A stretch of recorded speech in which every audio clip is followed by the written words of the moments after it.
मुख्यमंत्री धामी ने अपने जन्म दिवस पर टपकेश्वर महादेव मंदिर में की पूजा अर्चना। प्रदेशवासियों की खुशहाली और सुख समृद्धि की कामना की। जनता से अनुरोध किया कि आपदा पीड़ितों की हर संभव मदद करें। खटीमा में धूमधाम से मनाया गया सीएम धामी का जन्म दिवस। बीजेपी कार्यकर्ताओं ने दीर्घायु के लिए हनुमान मंदिर में किया पूजन हवन।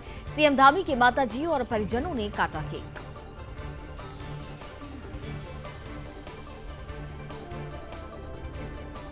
खटीमा में मुख्यमंत्री धामी के जन्म दिवस पर मैराथन रेस का आयोजन। रेस में 2000 प्रतिभागियों ने लिया भाग। खिलाड़ियों को प्रशस्ति पत्र और मेडल से सम्मानित किया गया।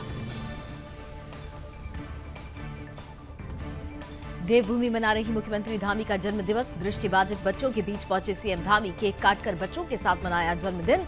कहा कि ऐसा कोई काम नहीं जो आप नहीं कर सकते।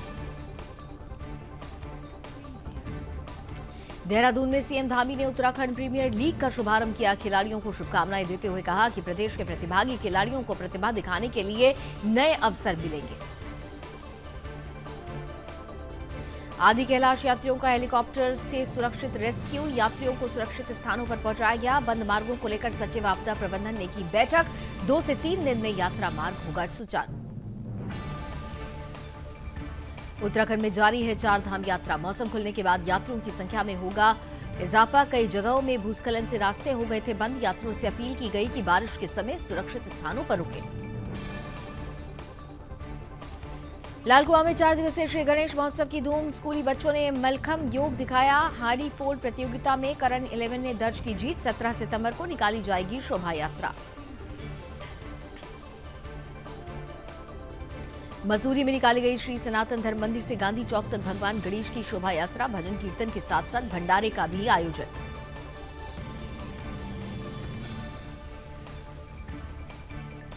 हरिद्वार में एक पिता ने रचा अपने नाबालिग बच्चों के अपहरण को लेकर खौफनाक षड्यंत्र। पुलिस ने चंद घंटों में किया खुलासा। दोनों गुमशुदा बच्चे बुआ के घर से मिले। स्कूल फीस न जमा करने के लिए खेला अपहरण का खेल।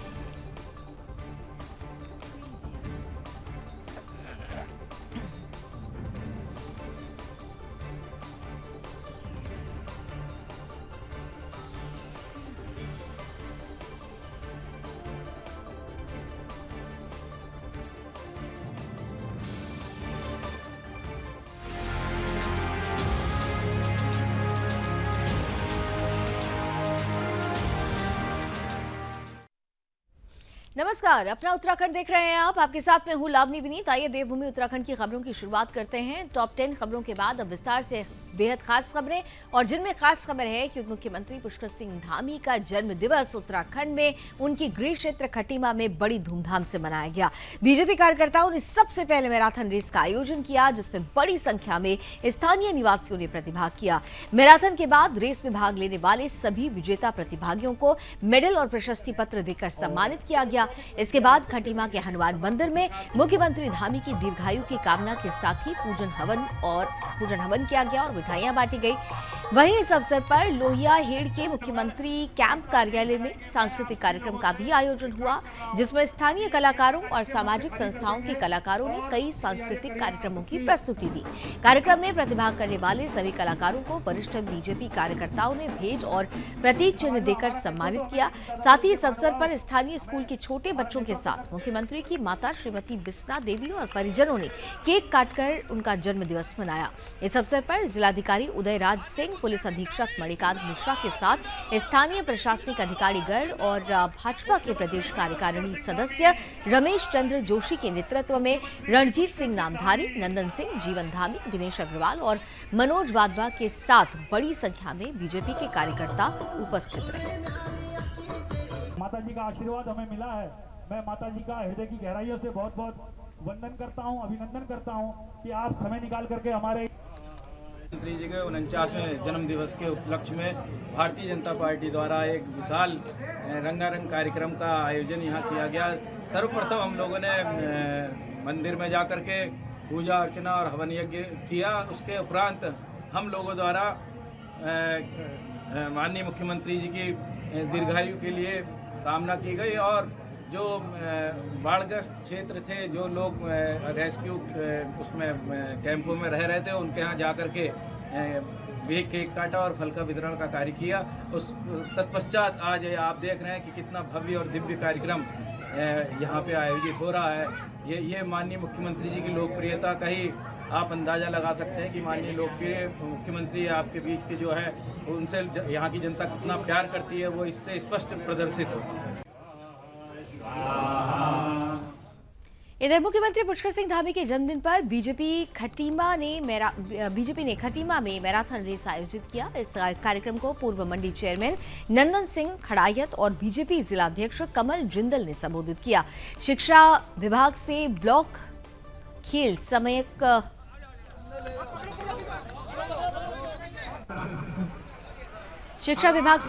सम्यक डॉक्टर नीरज सक्सेना, व्यायाम शिक्षक शेखर पाठक, सत्येंद्र थपलियाल, गोविंद सिंह खाती और रंजीत मेहरा ने रेस के आयोजक वो बने थे। इस कार्यक्रम की अध्यक्षता नगर मंडल अध्यक्ष जीवन धामी और संचालन अमित कुमार पांडे ने किया।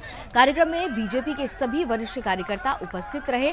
मैराथन रेस में पुरुष वर्ग में पहले स्थान में देहरादून के सुमित, दूसरे स्थान में बरेली के मोहम्मद सैफी और तीसरे स्थान पर टनकपुर के मुकेश सिंह विजेता रहे। वहीं महिला वर्ग में पहले स्थान में टनकपुर की अंकिता वोहरा, दूसरे स्थान पर खटीमा की नीतू चंद और तीसरे स्थान पर खटीमा की ही नीतू मौर्य ने जीत हासिल की। दरअसल पहला स्थान मिलने वाले खिलाड़ियों को 11,000, दूसरा स्थान मिलने वाले खिलाड़ियों को 5100 और तीसरा स्थान मिलने वाले खिलाड़ियों को 2,500 की धनराशि से सम्मानित किया गया। मैराथन के बाद परिजन बॉकेट हॉल में सभी खिलाड़ियों को प्रशस्ति पत्र और मेडल देकर सम्मानित किया गया। साथ ही समाज के कई क्षेत्रों में काम कर रहे लोगों को सम्मानित किया गया। इसके बाद नकल विरोधी कानून लागू होने के बाद प्रतियोगी परीक्षाओं में उत्तीर्ण अभ्यर्थियों को भी सम्मानित किया गया। सीएम धामी के जन्म दिवस पर इस विशेष आयोजन को किया गया था। आराम से, कोई जल्दी नहीं है। तारण वेंकट हॉल जाना है, कोई जल्दबाजी मत करो। आप थोड़ा गैप बनाओ, कंधे पे न खड़े होइए, गैप बनाइए थोड़ा।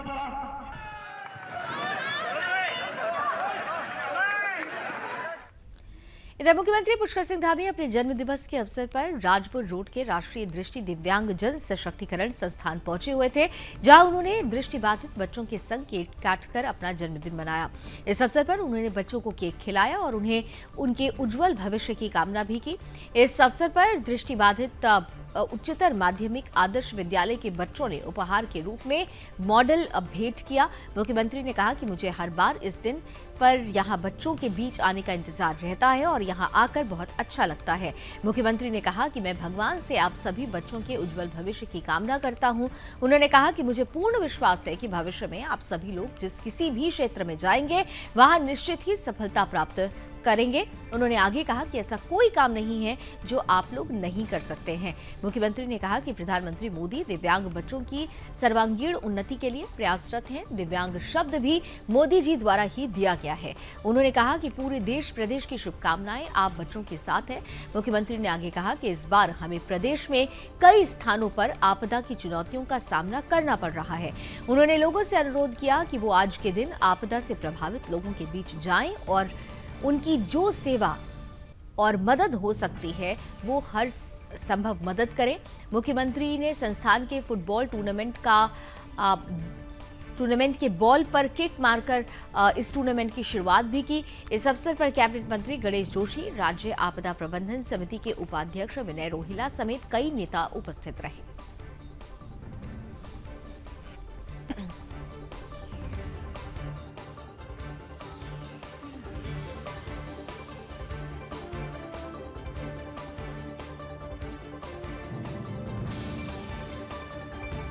और आइए इस वक्त एक बड़ी खबर आ रही है, सीधे ब्रेकिंग न्यूज की तरफ चलते हैं। बड़ी अग्निकांड से जुड़ी हुई ये खबर है। विकास नगर के हार्डवेयर गोदाम में भीषण आग लगी हुई है। विकास नगर की इस घटना में स्थानीय लोग और दुकानदारों में अफरा तफरी मची हुई है। यह भीषण अग्निकांड है। मुश्किलों से दमकल कर्मियों ने आग पर काबू पाया है। ये खबर आ रही है गोदाम का लाखों का सामान जलकर राख हो गया है। जानमाल में जान बच गई है, माल का नुकसान हुआ है, जनहानि नहीं हुई है, ये बड़ी बात है। लेकिन बड़ा नुकसान हुआ है। विकासनगर के हार्डवेयर गोदाम में भीषण आग लगी, जिससे स्थानीय लोगों और दुकानदारों में अफरा तफरी का माहौल मचा। इसके बाद दमकल की गाड़ियों ने मोर्चा संभाला। बहुत मुश्किलों के साथ कड़ी मशक्कत के बाद आग पर काबू पाया गया है। लाखों का सामान इस भीषण अग्निकांड में जलकर राख हो गया है, लेकिन किसी की जनहानि नहीं हुई है। यह आग कैसे लगी है, इस बाबत जांच की जा रही है।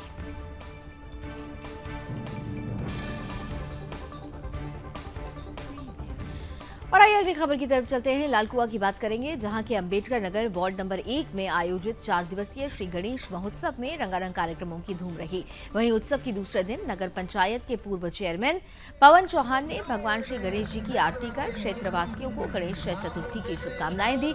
इस कार्यक्रम का शुभारंभ केशव मलखम्ब ने Harish Pawar high secondary school के योग केंद्र के साथ किया। इस पूरे कार्यक्रम का संचालन नैनीताल जिले के मशहूर एंकर रिमी बिष्ट ने किया। स्कूली बच्चों ने मलखम्ब योग दिखाकर लोगों का मनोरंजन किया। आपको बता दें कि गणेश महोत्सव के दूसरे दिन खेली गई हांडी फोड़ प्रतियोगिता को नगर पंचायत के पूर्व चेयरमैन पवन चौहान, पूर्व चेयरमैन राम बाबू मिश्रा समेत कई नेताओं ने हरी झंडी दिखाई। गांधीनगर की करण 11 और अम्बेडकर नगर के गुरुकुल के बीच कड़ा मुकाबला हुआ, जिसमें करण 11 ने जीत हासिल की। विजयी टीम को आयोजक कमेटी ने नगद इनाम दिया, जिसके बाद डांस ग्रुप की लिटिल स्टार भूमिका देवी ने कुमाऊनी गीतों पर डांस कर लोगों का दिल भी जीता। गणेश महोत्सव के तीसरे दिन बरेली, मुरादाबाद, काशीपुर और पीलीभीत से कलाकार पहुंचे, जो सुंदर सुंदर झांकियां भी प्रस्तुत करते नजर आए। वहीं आयोजक कमेटी के अध्यक्ष मुकेश कुमार ने लोगों से कार्यक्रम में अधिक से अधिक संख्या में पहुंचने की अपील की। वहीं कल यानी 17 सितंबर को शोभा यात्रा के साथ रानी बाग में विसर्जन किया जाएगा। की ओर जाता है वो आज यहाँ ऐसे छोटे मोटे। और आइए आगे बढ़ते हुए मसूरी की अब बात करेंगे, जहां श्री गणेश सेवा समिति ने गणेश उत्सव के चलते श्री सनातन धर्म मंदिर से लंढौर बाजार होते हुए गांधी चौक तक भगवान गणेश जी की विसर्जन शोभा यात्रा निकाली। वहां से श्रद्धालु गणेश जी की मूर्ति को वाहनों में भरकर यमुना में विसर्जित करने के लिए ले गए। इससे पूर्व श्री सनातन धर्म मंदिर में भगवान गणेश की पूजा अर्चना की गई और भजन कीर्तन भी किए गए, जिसके बाद भंडारे का आयोजन किया गया। इस अवसर पर राजनीतिक और सामाजिक कार्यकर्ताओं ने शोभा यात्रा में भाग लिया। दोपहर 2 बजे भगवान गणेश की विसर्जन शोभा यात्रा गाजे बाजे के साथ धूमधाम से निकाली गई। रास्ते भर गणेश जी के जयकारे लगाए गए। गणपति बप्पा मोरिया के जयकारों से वातावरण गूंज उठा। इस अवसर पर श्रद्धालुओं ने एक दूसरे को रंग लगाकर और भजन कीर्तन गाकर भगवान गणेश जी को खुशी खुशी विदा किया। गणेश महोत्सव की धूम इस दौरान लगातार देखी गई।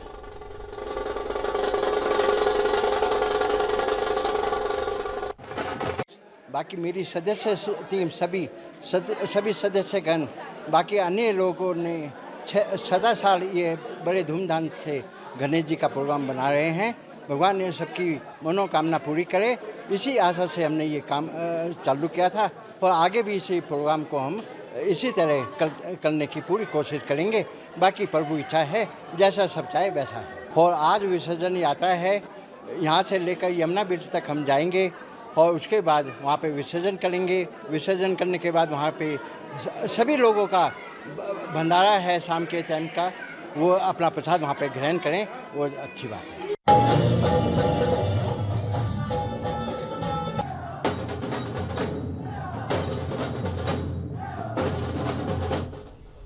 और आइए इस वक्त एक बड़ी खबर आ रही है, ब्रेकिंग न्यूज की तरफ चलते हैं। बड़ी खबर देहरादून से जुड़ी हुई है, जहां थानों में विकसित होंगे लेखक गांव। 23 से 27 अक्टूबर तक 5 दिवसीय समारोह का आयोजन होगा। अंतर्राष्ट्रीय कला, साहित्य एवं संस्कृति महोत्सव इसे माना जा रहा है, जिसमें 65 देशों के साहित्यकार, लेखक, कलाकार भाग लेने वाले हैं। बड़ी खबर आ रही है, पूर्व राष्ट्रपति रामनाथ कोविंद इस पूरे कार्यक्रम का उद्घाटन करेंगे। वहीं विदेशी विद्वान, साहित्यकार, छात्र ब्रांड एम्बेसडर रहेंगे। अपने अपने देशों में करेंगे हिंदी भाषा का प्रचार। रामनाथ कोविंद और ओम बिरला भी मुख्य अतिथि के रूप में रहेंगे। तो बड़ी खबर है, राजधानी देहरादून के थानों में विकसित किए जाएंगे लेखक गांव 23 से 27 अक्टूबर तक इसे लेकर बड़ा आयोजन हो रहा है। अंतर्राष्ट्रीय कला, साहित्य और सांस्कृतिक महोत्सव इस बीच आयोजित होंगे। इस 5 दिवसीय समारोह में लगभग 65 देशों के साहित्यकार, लेखक और कलाकार भाग लेंगे।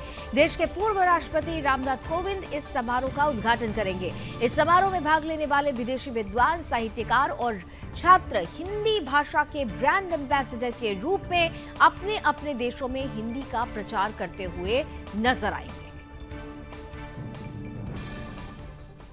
और इधर बीजेपी के वरिष्ठ नेता और राज्यसभा सांसद नरेश बंसल नई टिहरी पहुंचे। नई टिहरी में बीजेपी कार्यकर्ताओं ने उनका स्वागत किया। उत्तराखंड के मुख्यमंत्री पुष्कर सिंह धामी का जन्मदिन बीजेपी कार्यालय में भी धूमधाम से मनाया गया। उन्होंने कहा कि बीजेपी 17 सितंबर से 2 अक्टूबर तक जन्मदिन का कार्यक्रम करेगी। बीजेपी के जिला अध्यक्ष राजेश नौटियाल, पूर्व जिला अध्यक्ष विनोद रतूड़ी, प्रमुख सुनीता देवी, प्रमुख शिवानी बिष्ट सहित सैकड़ों कार्यकर्ता मौजूद रहे।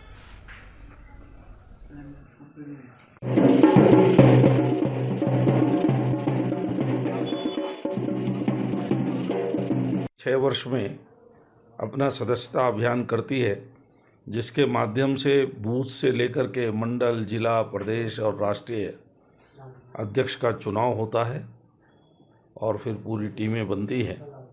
उसी के निमित्त जगह जगह पर सबका प्रवास होता है। सदस्यता अभियान के लिए मेरा टिहरी और उत्तरकाशी का 3 दिन का प्रवास है। उसके निमित्त मैं आया हूँ। कार्यकर्ताओं के साथ जाकर जैसा कार्यक्रम बना होगा, बूथ पर सदस्यता करने का अभियान होगा। और आज हमारे यशस्वी मुख्यमंत्री श्री पुष्कर सिंह धामी जी का जन्मदिन भी है। उसको भी कार्यकर्ता सेवा दिवस के रूप में मनाएंगे। इधर हरिद्वार के पथरी थाना क्षेत्र में एक सनसनीखेज मामला सामने आया है, जहां एक पिता ने अपने ही 2 बच्चों के अपहरण का झूठा षड्यंत्र रचा और बच्चों के अपहरण की शिकायत लेकर पुलिस के पास पहुंच गया। पुलिस ने मामला दर्ज कर मामले में मुकदमा दर्ज कर लिया और बच्चों की तलाश शुरू की तो अपहरण का पूरा मामला निकलकर सामने आ गया। मामला सामने आने पर पुलिस भी हैरान रह गई। हालांकि पुलिस ने दोनों बच्चों को सकुशल बरामद कर लिया है। पुलिस के अनुसार बीती 14 सितंबर के दिन धनपुरा थाना पथरी निवासी मुनव्वर ने थाने पर एक अज्ञात व्यक्ति के ऊपर अपने 2 नाबालिग बच्चों के अपहरण मामले में शिकायत पत्र दिया था, जिस पर पुलिस ने नाबालिग बच्चों से जुड़े गंभीर प्रकरण पर तुरंत मुकदमा दर्ज करते हुए उच्चाधिकारियों को मामले की जानकारी दी। वहीं इस मामले में एसएसपी हरिद्वार प्रमेंद्र डोभाल ने बच्चों की जल्द बरामदगी के लिए अलग अलग पुलिस टीमों का गठन किया। इसके बाद गठित की गई टीमों ने बच्चों की तलाश शुरू की। इसके बाद पुलिस टीम को दोनों गुमशुदा बच्चे अपनी बुआ के घर पर सुरक्षित मिले। बच्चों ने बताया कि वो अपने पिता के कहने पर ही यहाँ आए हुए थे। पुलिस ने बच्चों के पिता से पूछताछ की तो पता चला कि दोनों बच्चे प्राइवेट स्कूल में पढ़ते हैं, जहां करीब 1 लाख रुपए फीस जमा न होने पर स्कूल प्रबंधन ने बच्चों से फीस लाने के लिए कहा था। इस बीच पिता मुनव्वर के दिमाग में खुराफाती विचार आया और उसने स्कूल प्रबंधन पर दबाव बनाकर फीस माफ कराने के लिए अपने बच्चों के अपहरण का सारा नाटक रच दिया। वहीं उसने ठोस प्लानिंग के तहत पथरी पुलिस पर सहयोग न करने के आरोप लगाते हुए एसएसपी ऑफिस में गुहार लगाने की भी बात कही थी, लेकिन हरिद्वार पुलिस की दक्षता के चलते सारा सच सामने आ गया। वहीं पूरा घटनाचक्र सामने आने के बाद आरोपी के खिलाफ कड़ी कार्रवाई की जा रही है।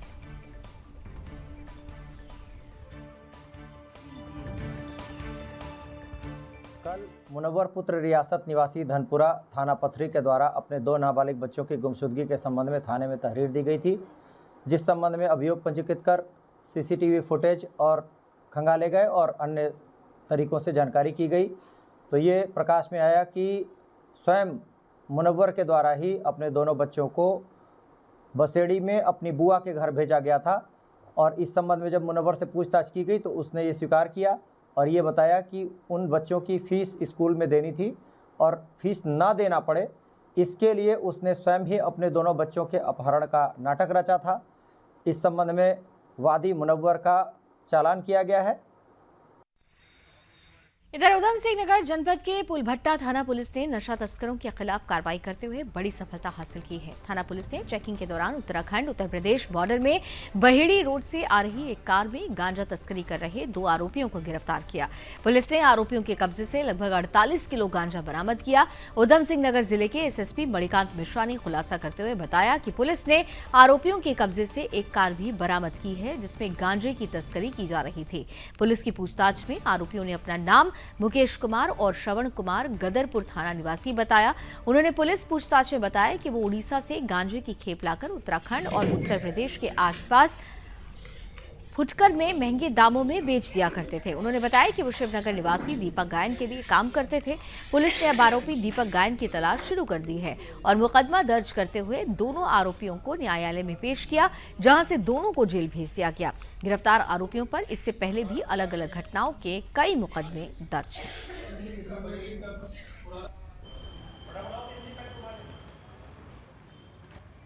एसओजी और एएनटीएफ की मदद से पुलभट्टा थाने में एक वाहन की चेकिंग के दौरान लगभग 48 किलो गांजा बरामद हुआ। ये जो वाहन था वो उड़ीसा से गांजा लेकर आ रहा था। चेकिंग के दौरान उसकी डिक्की सीट के नीचे और दरवाजों में 48 किलो गांजा बरामद हुआ। अंतर्राष्ट्रीय बाजार में जिसकी कीमत लगभग 7.5 लाख रुपए है। ये दोनों लोग यहाँ एक दीपक गायन करके इनका लीडर है, उसके कहने पर ये गांजा ले आ रहे थे। उन्हें गिरफ्तार किया गया कल रात को और आज उन्हें न्यायालय के समक्ष प्रस्तुत किया जा रहा है। जिस रहते हैं उनको गिरफ्तार करना, उन्हें जेल भेजना। बड़े क्रिमिनल हैं। और ये बात अब रुद्रपुर की कर लेते हैं। रुद्रपुर कोतवाली पुलिस ने शहर में फर्जी ऐप के जरिए सामान खरीदकर दुकानदारों से धोखाधड़ी करने वाले गिरोह का पर्दाफाश किया है। पुलिस ने गिरोह के 3 सदस्यों समेत 4 लोगों को गिरफ्तार भी कर लिया है और सामान भी बरामद किया है। इसमें सामान खरीदने वाला दुकानदार भी शामिल है। सीओसीटी निहारिका तोमर ने बताया कि अरोरा कॉन्फेक्शनरी के स्वामी अनिल अरोरा ने मुकदमा दर्ज कराया था कि 6 सितंबर को दुकान पर एक अज्ञात व्यक्ति आता है और 6,500 रुपए का सामान खरीदता है। आरोपी फर्जी ऐप के माध्यम से यूपीआई स्कैनर से भुगतान का मैसेज दिखाकर चला गया। बाद में उसने जब मैसेज देखा तो कोई भी भुगतान नहीं हुआ था। सीसीटीवी में कैद आरोपी की वीडियो वायरल हुई तो पता चला कि अज्ञात व्यक्ति ने महेंद्र किराना स्टोर गोल मार्केट को भी 9,000 रुपए, राजू किराना स्टोर को 5,000 रुपए, केक एंड वैक्स घास मंडी आदर्श कॉलोनी को 7,800 रुपए का फर्जी भुगतान किया है। उस व्यक्ति ने दुकानदारों को 28,300 रुपए की धोखाधड़ी की थी। उन्होंने बताया कि मुकदमा दर्ज करने के बाद जांच शुरू की गई है, जिसके बाद पता चला कि किच्चा हाईवे स्थित निर्माणाधीन बाईपास रोड से 4 लोगों को हिरासत में लिया गया। सीओसीटी ने बताया कि जिसमें फर्जी यूपीआई करने वाला मंजीत सिंह निवासी शांति कॉलोनी, सामान खरीदने वाला परमान निवासी भदईपुरा, अभिषेक निवासी भदईपुरा और पहाड़गंज निवासी बख्शीश सिंह बार कोड ऐप मुहैया कराने वाले को गिरफ्तार कर लिया गया। पुलिस ने चारों के कब्जे से नकदी, फर्जी ऐप बनाने के लिए लैपटॉप सहित बेचा गया माल भी बरामद कर लिया है।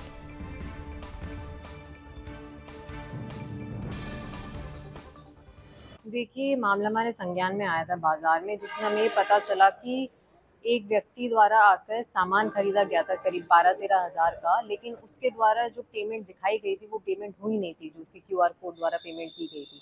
जब इस पूरे मामले की तहकीकात की गई तो ये पता चला कि ये 4 लोग हैं जिनके द्वारा फर्जीवाड़ा किया गया। इन लोगों के द्वारा एक ऐप के माध्यम से फर्जी क्यूआर कोड पेमेंट दिखाया जाता था, जिससे सामने वाले जो दुकान वाला था उसको लगता था कि पेमेंट हो गया है, लेकिन वो सामान का पेमेंट होता नहीं था। इसमें हमने 4 लोगों को गिरफ्तार किया है और जहां उन्होंने सामान बेचा था उस सामान की पूरी रिकवरी भी करवाई है और इनके पास से एक मोबाइल फ़ोन भी बरामद किया गया है।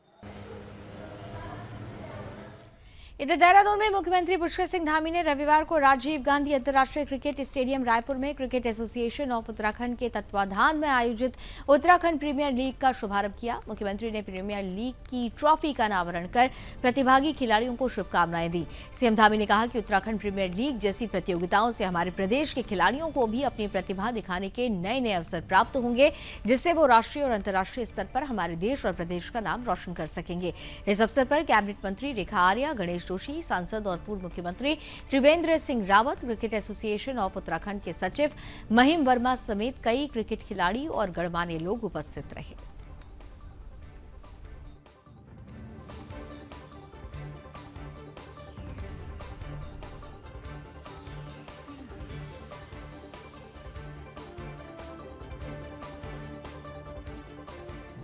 और आइए अब आपको देहरादून लिए चलते हैं, जहां पर ऊर्जा विभाग से जुड़ी हुई कई योजनाओं का शिलान्यास मुख्यमंत्री पुष्कर सिंह धामी ने किया है। सीधी तस्वीरों के साथ देहरादून चलते हैं।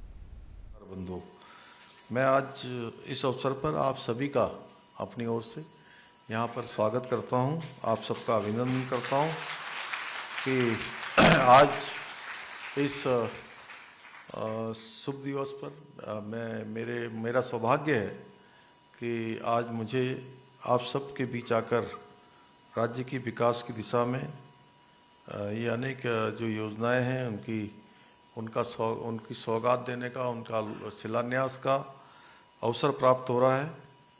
भाइयों बहनों, आज हम पिटकुल की 132 kV और 220 kV की 5 अत्याधुनिक GIS gas insulated substation उपकेंद्रों की आज आधारशिला रखने जा रहे हैं। साथ ही आज हम UPCL की 2 अत्यंत ही महत्वपूर्ण योजनाओं का भी शुभारंभ करने जा रहे हैं, जिसमें देहरादून शहर में सभी प्रमुख मार्गों की विद्युत लाइनों को भूमिगत किया जाएगा। साथ ही हम प्रदेश की करीब 16 लाख उपभोक्ताओं को स्मार्ट मीटर की भी आज सौगात देने जा रहे हैं।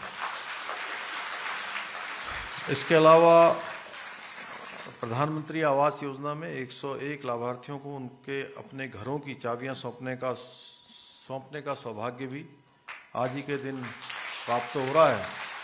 मैं आदरणीय प्रधानमंत्री जी का भी धन्यवाद देना चाहता हूं कि उन्होंने अपने प्रधानमंत्री बनने के बाद आवास विहीन ऐसे गरीब परिवारों के लिए, विशेषकर हमारी मातृशक्ति महिलाओं के लिए, उनको जो लखपति दीदी बनाने का अभियान लिया है, जो उनको चाबियां सौंपने का, उनको घरों का मालकिन बनाने का जो लक्ष्य रखा है, उस दिशा में हम तेजी से आगे बढ़ रहे हैं। पूरे देश के अंदर इस योजना में अभी तक 4 करोड़ लोगों को लगभग मकान मिल चुके हैं और उत्तराखंड में भी ये काम हमारा बहुत तेज़ी से चल रहा है और अभी तक 61,855 घरों की स्वीकृति भारत सरकार द्वारा राज्य सरकार के अनुरोध पर हमारे राज्य के लिए भी, यहाँ के लिए भी कर दी गई है। मैं आज के दिन को यादगार बनाने के लिए पिटकुल, UPCL और आवास विभाग परिषद की पूरी टीम को धन्यवाद देना चाहता हूं, जिन्होंने इन परियोजनाओं को साकार करने के लिए अथक परिश्रम किया है। भाइयों बहनों, आप सभी जानते हैं कि 5 नवंबर 2021 को माननीय प्रधानमंत्री जी ने बाबा केदार की धरती से कहा था कि 21वीं सदी का तीसरा दशक उत्तराखंड का दशक होगा। यानी कि ये दशक, आने वाले 10 साल, ये हर दृष्टि से उत्तराखंड के हैं। और चलिए इसी के साथ अपना उत्तराखंड में अभी बस इतना ही। देश और दुनिया की तमाम खबरों के लिए आप जुड़े रहिए सुदर्शन न्यूज के साथ। जय हिंद।